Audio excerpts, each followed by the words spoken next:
আসসালামু আলাইকুম, আশা করি আপনারা সবাই ভালো আছেন। তো আজকে আমি আপনাদের মাঝে আলোচনা করব কুফুরি বিষয়ে। কেননা এক ভাই আমাকে বলল যে ভাই, বহুত বিদ্যা শিখছি, সব বিদ্যা দিয়ে কাজ করছি, হ্যাঁ, 100-র ভিতরে অর্ধেক কাজ হয়, অর্থাৎ 50% কাজ হয় আর 50% কাজ হয় না। আর যেগুলা কাজ হয় তাও মনের মতন হয় না। এর জন্য করে আমি চাই যে কুফরি করব, এবং কুফরি কতটুক ডেয়ারিং, এবং কুফরি করলে কি আসলে কাজ হবে কি নাই, কুফরি করলে কি মনের ইচ্ছা পূরণ হবে কি নাই, সে সম্পর্কে একটা ভিডিও দিবেন।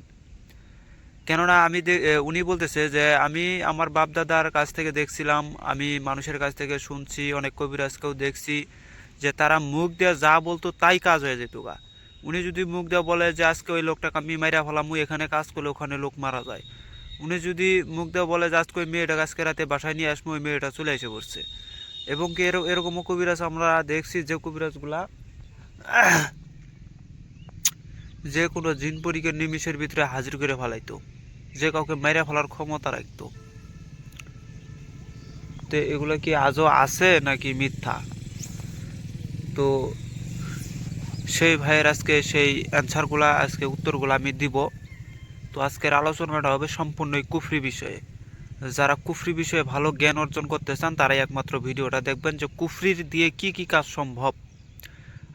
আগে আপনাকে বুঝতে হবে কুফরি কাকে বলে। আল্লাহ কুরআন শরীফের ভিতরে আল্লাহ যে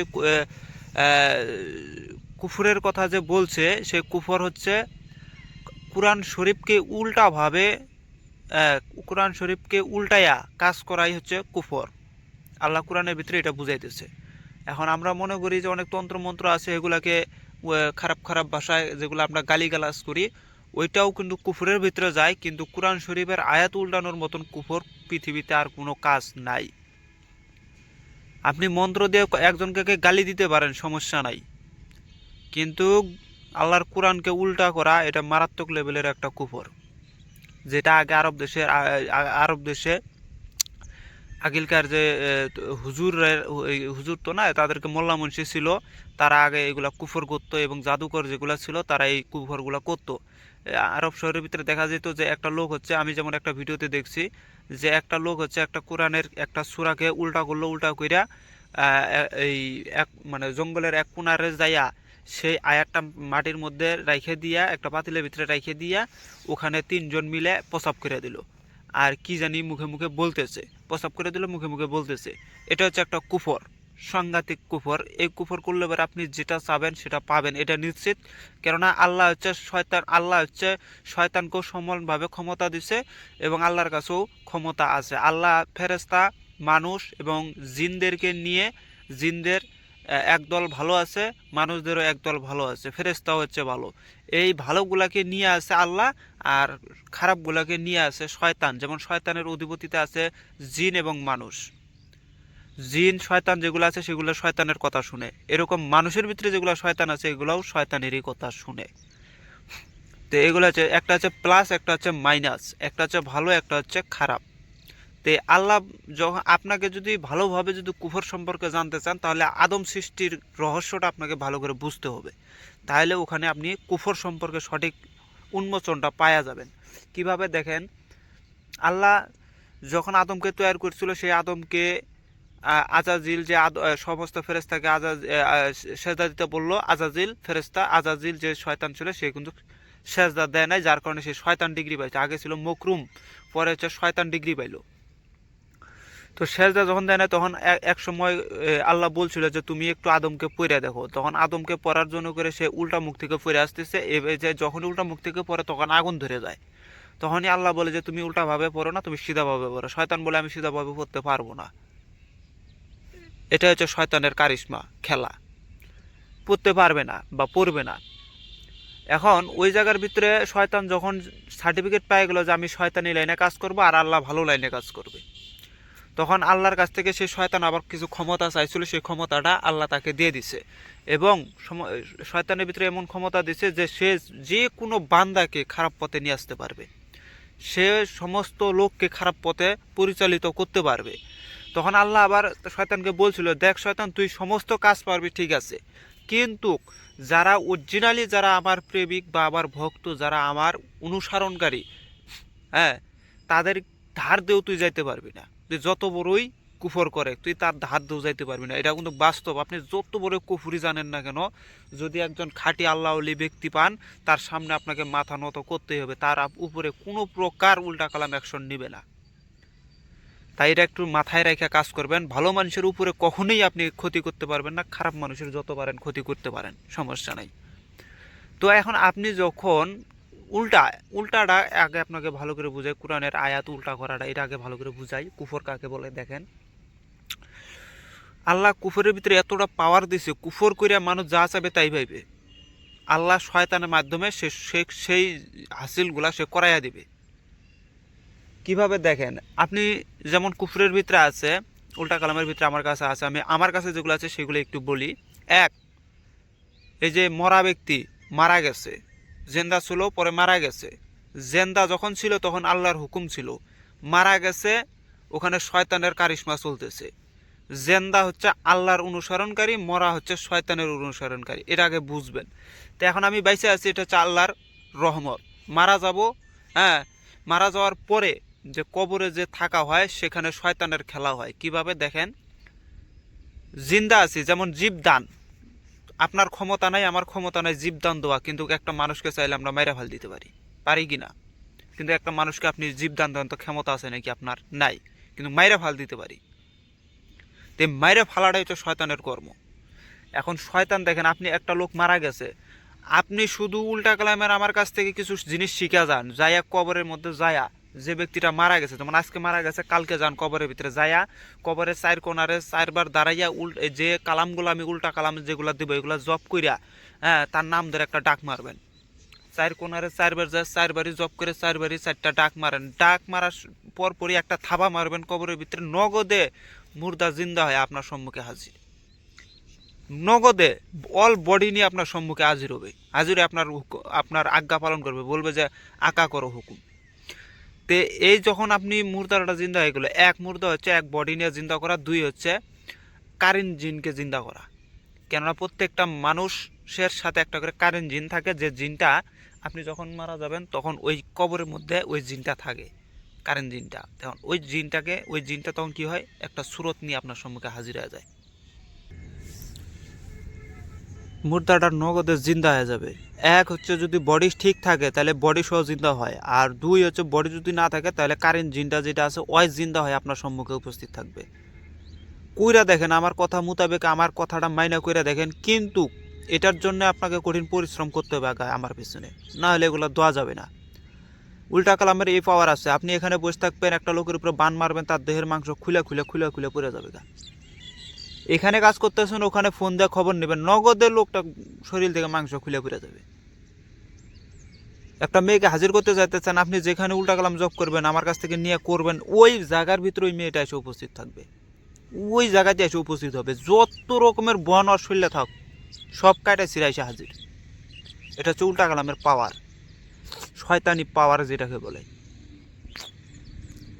কেননা আমার বংশের ভিতরে আমার যে চাচা ছিল, নগদে আমার বাপ মায়ের কাছ থেকে শুনছি, নগদে মনে করেন যে পেতনিক হাজির করে মানুষের সামনে দেখাইছে, নগদে।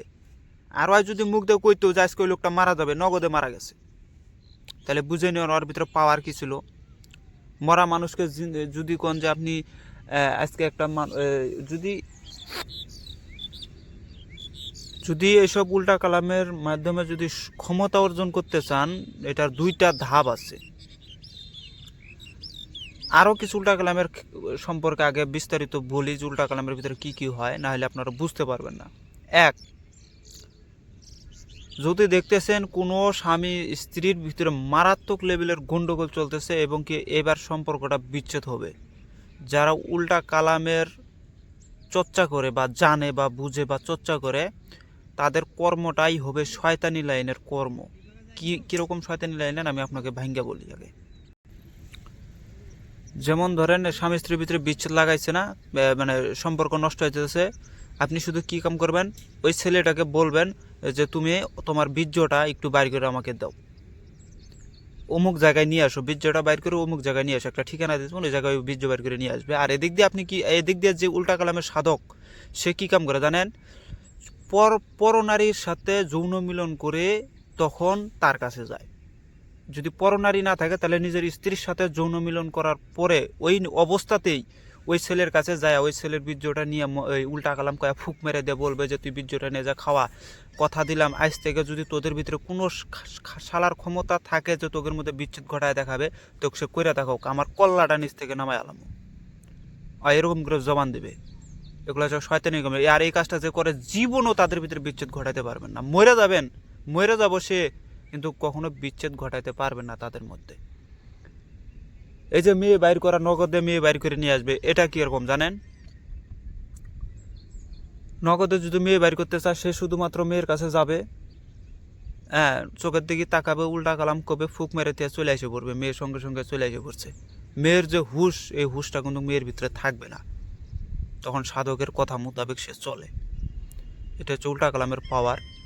আরও কিছু সেরেকি কাজকর্মের কথা আমি বলি, নাহলে বুঝতে পারবেন না। তো এইগুলো তো সমস্ত খারাপ কাজ। আরও কয়েকটা কাজের উদাহরণ আপনাকে দেই, দিলে পারে বুঝতে পারবেন যে উল্টা কালামটা আসলে কী জিনিস, তাইলে বুঝতে পারবেন। তো আপনি যেমন একটা কাজ নিছেন,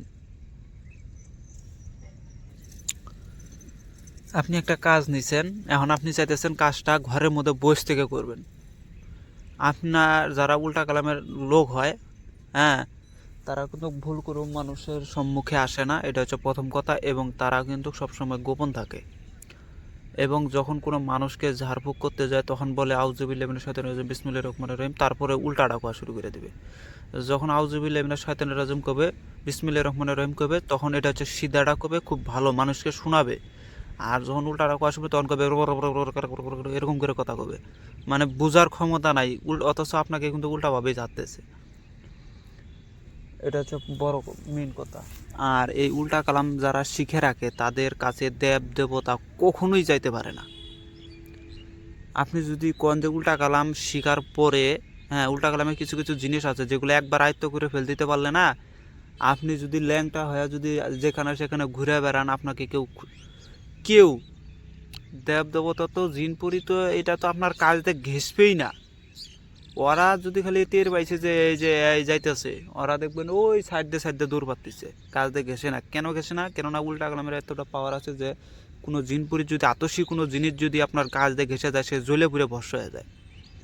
যার কারণে সে এই উল্টা কালামকে খুব মারাত্মক ভয় করে জিনপুরিরা। আর এই উল্টা কালাম যারা শিখে রাখে, এই উল্টা কালাম যারা শিখে, হ্যাঁ, তারা যদি কোনো সাধন ভোজনে বসে তাহলে তাদের কাছে কখনোই কোনো জিনপুরি দেবদেবতা কেউই আসে না। কেন আসবে কেমনে? ওই যে জিনিস জানে ওইটা যখন একবার মনে মনে কয়া ফেলাইছে বা মুখে কয়া ফুক মেরে দিছে, তাইলে সব শেষ, পুরো ভস্ম হয়ে যাবে বলে। যার কারণে ওই লোকের কাছে কোনো জিনপুরি এত সহজে ঘেসে না বা যাইতে চায় না।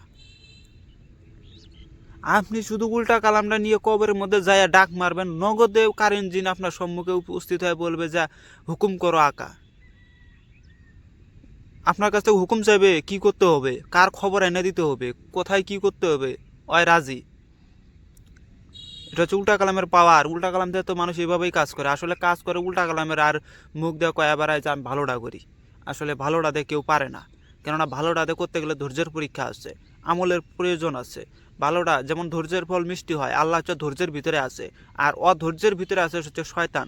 যেমন আপনি হচ্ছে সূরা ফাতিহা যদি দিয়া যদি বশীকরণ করেন, ইখলাস দিয়ে যদি বশীকরণ করেন, তাহলে আপনাকে কম করে হলেও 10,000 বার সূরা ইখলাস জপ করে আগে রাখিয়া দিতে হয়, আয়ত্ত করে দিতে হয়। দেওয়ার পরে পরে আপনি 7 বার 21 বার জপ করে কুলবু সূরা দিয়ে বশীকরণ করে দিতে পারবেন, ঠিক আছে। আর এদিক দিয়ে যদি এই কুলবু সূরা দিয়ে যদি আপনি বশীকরণ করতে চান, মানে 10,000 বার জপ করতে হইতেছে, এটা হচ্ছে ধৈর্যের পরীক্ষা নিতেছে আল্লাহ, যে তুই যে এই কাজগুলো যে করবি, এটাতে সব কিছু হাসিল করবি, আগে তোর ধৈর্যের পরীক্ষাটা দে। এটা হচ্ছে ধৈর্যের পরীক্ষা নিবে। আর শয়তানের পরীক্ষা নিবে কোনটা, যে তুই খালি তোর কোনো ধৈর্যের প্রয়োজন নাই, তুই খালি উল্টায় ফুক মেরে দে আমি আসি। শয়তানের কাজ হচ্ছে এটা। তাই শয়তানের কাজের ভিতরে কোনো ধৈর্য নাই, নগদে কাজ করে হালায়। কিন্তু এই জন্য করে এই শয়তানি লাইনে শক্তি অর্জন করার জন্য করে সর্বপ্রথম আপনাকে 2টা কর্ম আগে করতে হবে। 2টার থেকে যে কোনো একটা কর্ম যদি আপনার ভিতরে থাকে, তাহলে আপনি উল্টা কালামের বাদশাহী করতে পারবেন। কেন উল্টা কালাম দিয়ে একমাত্র দুনিয়াবি নাম কামাই করা যায়। নগদ একটা লোক তুড়ি মেরে ফালাই দিতে পারবেন, মানুষ দেখে তাক লেগে থাকবে ওখানে, যে কাউকে আইনে দিতে পারবেন। উপর দিয়ে যদি একটা পাখি উড়ে যায়, উল্টা কালাম কয় উপরে পাখিটা একটা খালি ফুক মেরে দেবেন, পাখি ধুরুস করে নিচে ঘুরে মরে গেছে গা। এটা হচ্ছে উল্টা কালামের পাওয়ার। কোনো জায়গায় তুফান উঠে গেছে, আপনার ক্ষতি হবে, উল্টা কালাম কয়ে একটা তুড়ি মেরে দেবেন বা তালি মেরে দেবেন, ওই এরিয়ার ভিতরে কোনোদিন ঝড় তুফানই উঠবে না। এটা হচ্ছে উল্টা কালামের পাওয়ার।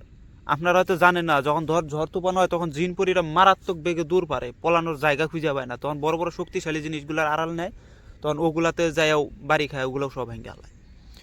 তাই এগুলাকে করতে গেলে এই উল্টা কালাম একবার জপ করবেন, জিনপুরি আপনার কাজ তো ঘেসবে না। আপনারা হয়তো অনেক কারেন্ট জিনের সাধনা আপনারা হয়তো ইউটিউবে পাবেন। আসলে কারেন্ট জিন ওভাবে কোনো শালার ক্ষমতা নাই যে ওই কারেন্ট জিনকে ওভাবে তাবেদার করতে পারে, সম্ভব না। কারেন্ট জিনকে একমাত্র তাবেদার করতে পারে যারা মারাত্মক লেভেলের কিবা ধৈর্যশীল ব্যক্তি আছে, হ্যাঁ, তারা শরীয়ত মোতাবেক তাকে আয়ত্ত করতে পারে।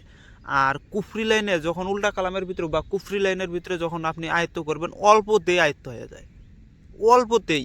আর একটা কারেন্ট জিনকে যদি আপনি কাবু করতে পারেন, ওই কারেন্ট জিনের মাধ্যমে ভবিষ্যৎ কি কই ভবিষ্যৎ তো দেখতে পারবেন না, মানে যেগুলো ঘটনা ঘটে গেছে ওগুলো আপনি ওনার কাছ থেকে খবর নিতে পারবেন।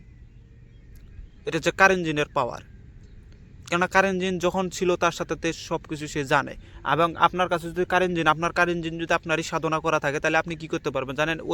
ওখানে একটা লোক বসে আছে, আপনার কারেন্ট জিনকে বলবেন যে ওর কারেন্ট জিনের সাথে মিল হয়, ওর তথ্য বাইর করে নিয়ে আয়, নগদের তথ্য বাইর করে নিয়ে এসে আপনার কাছে বলে দেবো। এটা হচ্ছে নিজস্ব কারেন্ট জিনকে সাধনা করে রাখা। আর কবরের যে কারেন্ট জিনগুলো আছে ওগুলোকেও সাধনা করে রাখা যায়। খালি যাবেন, মন্ত্র করবেন, উল্টা কালাম করবেন, চলে এসে পারবেন, সাথে করে নিয়ে এসে পারবেন। এই যে আমরা যে কালী সাধনা করি না, অত ভাই সময় দেওয়ার কারোর সময় নাই। যার কারণে এখন কী করে জানেন, যারা অরিজিনাল লোক আছে তারা উল্টা কালাম ওই কালী মন্দিরের সামনে যে উল্টা কালাম প্রয়োগ করে এই কালীকে ধুইরে পকেটে মধ্যে ঢুকাইয়া নিয়ে বাসায় চলে এসে পড়ে। আমি মনির জবান দিতেছি, এমন কোনো মন্দির নাই যদি আমি ওখানে পাও রেখে দিয়া একটা কথা জপ করি এবং ওইখানের ভিতরে তৎক্ষণাৎ আপনারা যত মন্ত্র আছে চালান করে ওই কালীকে হাজির করবেন। বাপের বেটা থাকলে করে দেখাবেন। আমার মনে হয় না যে আপনারা কেউ পারবেন এটা পরীক্ষা করা। কেননা আমি ওখানে যে এমন মন্ত্র জপ করবো, ওখানে কালী তো আসবে দূরের কথা, কোনো দেবতার ক্ষমতা নাই ওই জায়গার ভিতরে যায় ভিড়বে। এগুলা হচ্ছে সেই উল্টা কালাম। মাটিতে সিজদা দিবেন। আপনারা ভবিষ্যৎ জানতে চান না যে ভবিষ্যতে কোথায় কী হবে বা অনেক দূর পর্যন্ত আমি খবর নিতে চাই, খালি মাটিতে সিজদা দিবেন। দিয়ে একটা উল্টা কালাম আছে কোরআন শরীফেরই সব কিছু, এগুলো কিন্তু কোরআন শরীফের বাইরে কিচ্ছু না, এগুলো সব কোরআন শরীফের ভিতরেই আছে। তো ওই জায়গার ভিতর থেকে একটা কিছু আছে যেটা আপনাকে জব করতে হবে। মাটিতে ঠেক দিয়ে চোখ বন্ধ করে জব করবেন, নগদে দেখবেন যে আপনার এই জায়গার ভিতরে সমস্ত পৃথিবীর যথায় কোথায় কি আছে না আছে, লোহে মাহফুজ কলম যা কিছু আছে সব আপনার চোখের সামনে দর্শন হবে। এগুলো হচ্ছে সূরা, যেমন সূরা ইয়াসিনের একটা কথা বলি, সূরা ইয়াসিন যদি কেউ উল্টাটা মুখস্থ করে ফেলায়, ভুল করে যদি করে ফেলায়, ওই যে কি করতে পারবে এটা আপনারা কল্পনাও করতে পারবেন না। একটা মানুষের নগদে মেরে হাল দেওয়ার ক্ষমতা রাখে। জিনপুরি তোর বাপ বলে ডাকবে, ওকে ওকে তো মানবে ওকে বাপ বলে ডাকবে। তো হচ্ছে উল্টা কালাম বলা হয় না এই জন্যে, কেননা উল্টা কালাম বললে মানুষের ভিতরে আবেগ জেগে যায়, যেটা শিখবে তাতে কি হয়, সঠিক তো শিক্ষা গ্রহণ করতে পারেই না, বরং উল্টা কালাম কয়া নিজের জীবনটাকে ধ্বংস করে জাহান্নামের খড়ি হয়ে যায়। আসলে উল্টা কালামের সিদ্ধি সাধনা তো এগুলো গুরু ছাড়া তো কেউ দিতে পারে না। উল্টা কালামের সিদ্ধি সাধনা আছে। উল্টা কালামের সব থেকে ইম্পর্টেন্ট জিনিস হচ্ছে সেটা হচ্ছে নিয়ম। আমরা মন্ত্রের ভিতরে যেগুলো মন্ত্র দিয়ে আমরা কাজ করি না, এগুলো মন্ত্রের নিয়ম দুর্বল হলেও মন্ত্র কাজ করে। আর উল্টা কালামের ভিতরে যদি নিয়ম যদি ঠিক না থাকে, উল্টা কালাম দিয়ে আপনি কাজ করতে পারবেন না। কেন উল্টা কালাম যে কেউ চাইলেই যে কোনো একটা সূরাকে উল্টা করে নিতে পারে, কিন্তু তার যে সঠিক যে প্রয়োগ, সঠিক যে নিয়ম, এইটা যতক্ষণ আপনার হাতে না আইছে ততক্ষণ আপনি উল্টা কালাম মুখস্থ করে যদি তুষ করে হালান, তারপর উল্টা কালামের দ্বারা কিচ্ছু করতে পারবেন না। উল্টা কালামের মেইন হচ্ছে নিয়মের উপরে, নিয়মের ভিতরে গুমট ঢুকায় রাখছে। তো এটা হচ্ছে উল্টা কালামের পাওয়ার। বিশ্বাস যাদের হয় না যে আসলে উল্টা কালাম দেওয়া হয়, তারা আমার সম্মুখে আসুক, হ্যাঁ, আমার কাছ থেকে উল্টা কালাম কয়েকটা শিখুক, শিখে কবরে যাক, যায় খালি 3বার 4 কোনায় যায় 3টা কথা বলে ওই ব্যক্তির নাম ধরে একটা ডাক মারুক, নগদে যদি ওই মরা না উঠছে তারপরে আমাকে বলবেন এসে। আর একটা মরাকে তুলে নিয়ে আসতে যে পারে, ওর মতন নামি দামি কবিরাজ আর কেউ নেই। কাউকে পাবেন না, যত বড় জিন সাধক হোক, যত বড় এই কিবা সাধক হোক, মরাকে যে জিন্দা করে নিয়ে আসতে পারে ওর মতন পাওয়ারফুল লোক মানে খারাপের দিক দিয়ে কেউ পাবেন না। আর আমরা যে বলি যে মরাকে জিন্দা করা যায় না, অনেকেই বলি না মরাকে জিন্দা করা যায়। মরাকে জিন্দা করা যায়, আপনি শরীয়ত মোতাবেকও পারবেন, হ্যাঁ, কিন্তু শরীয়ত মোতাবেক করতে গেলে বহুত সময়। তাই কুফরিভাবে যখন যাবেন তখনও পারবেন, উঠে আসে পরে 1 থেকে 2 দিনের ব্যাপার। আর উল্টা কালামের ভিতরে 1 রাতেরই ব্যাপার। অন্যান্য মন্ত্র দিয়ে যদি আপনি এটা জাগ্রত তুলতে যান তাহলে 1, 2, 3 দিন লাগতে পারে, কিন্তু উল্টা কালামদের যাবেন যা খালি ডাক মারবেন, উঠে আসতে দেরি, যতটুকু অসময় লাগবে উঠে আসতেই, কিন্তু আপনার সম্মুখে উপস্থিত হতে টাইম লাগে না। আর উল্টা কালাম যথাযথ প্রয়োগ করবেন না। আর উল্টা কালাম যারা, আমি চাই না, আমি এইসব তথ্য দিতে চাইতাম না, এই প্রশ্ন করছে বিধে উত্তরগুলো দিতেছি, নাহলে এইসব কথা বলে দিলে এবারে মানুষের ইচ্ছা জায়গা যাবে, উল্টা কালাম শিখবো, হ্যান করবো ত্যান করবো, শিষ্য শাবকতারা যেগুলো আমার আছে, তখন হেরা আবার এগুলো নিয়ে আমাকে প্রশ্ন করবে। যার কারণে উল্টা কালাম বিষয়ে আমি কোনো ভিডিও ইউটিউবে দিতে চাই না। এর আগে যা কয়েকটা দিছি আর দিতে চাই না। কেননা এই উল্টা কালামটা হচ্ছে দিয়ে মানুষের শুধু ইমানই যাবে, 2 টাকার উপকারও আপনাদের হবে না। কেন হবে না? কেননা সঠিক গুরু যতক্ষণ না পাইছেন উল্টা কালাম দিয়ে 2 টাকারও কাম হয় না ভাই। করছি, মেলা করছি, যাদের গুরু নাই তারা তো জীবনও পারবে না এটা। তো ভুল করেও কেউ এসব পথে পাও বাড়াবেন না। আর এই উল্টা কালাম দিয়ে কাজ করতে গেলে যে 2টা পথ আছে, যে 2টা পথের থেকে একটা পথ আপনাকে ক্লিয়ার না করা পর্যন্ত আপনি উল্টা কালামের কাজ করতে পারবেন না। সে 2টা পথ আগে বলে দেয়, সেটা হচ্ছে 1 ইবলিশ সাধনা থাকতে হবে, 2 হচ্ছে পঞ্চভূতের সাধনা থাকতে হবে। যদি পঞ্চভূতের সাধনা থাকে তাহলে ইবলিশ সাধনার প্রয়োজন নেই, আর ইবলিশ সাধনা থাকলে পঞ্চভূতের সাধনার প্রয়োজন নেই। এখন পঞ্চভূতের সাধনা যদি আপনার না থাকে তাহলে আপনি পারবেন না, ইবলিশ সাধনাও যদি না থাকে তাহলে আপনি পারবেন না। তো এর পরবর্তী ভিডিওটা নিয়ে আসবো কবিরাজ মনির হোসেন চ্যানেল, যেটা আমার বড় চ্যানেল আছে কবিরাজ মনির হোসেন চ্যানেল, ওই চ্যানেলের ভিতরে ইবলিশ সাধনাটা বলবো এবং ওটার গুমর সহ ভাঙায় দেবো কীভাবে ইবলিশ সাধনাটা করা যায়, আর ওটা করলে পরে কীভাবে উল্টা কালাম দিয়ে আমি কাজ করতে পারবো সেই বিষয়ে বলবো। সেটা হচ্ছে কবিরাজ মনির হোসেন চ্যানেলের ভিতরে, এটার 2 নম্বর পর্ব হইবে ওইটা, ইবলিশ সাধনাটা। তো আপনারা যারা এই ভিডিওটা পূর্ণাঙ্গ দেখছেন তারাও কবিরাজ মনির হোসেন চ্যানেলে যায়া ওই ইবলিশ সাধনাটা আপনারা দেখে আসেন, তাহলে উল্টা কালামের যে ক্ষমতাগুলো সেগুলো আপনারা বুঝা যাবেন খেলাগুলা। তো সবাই ভালো থাকবেন, খোদা হাফেজ, আসসালামু আলাইকুম।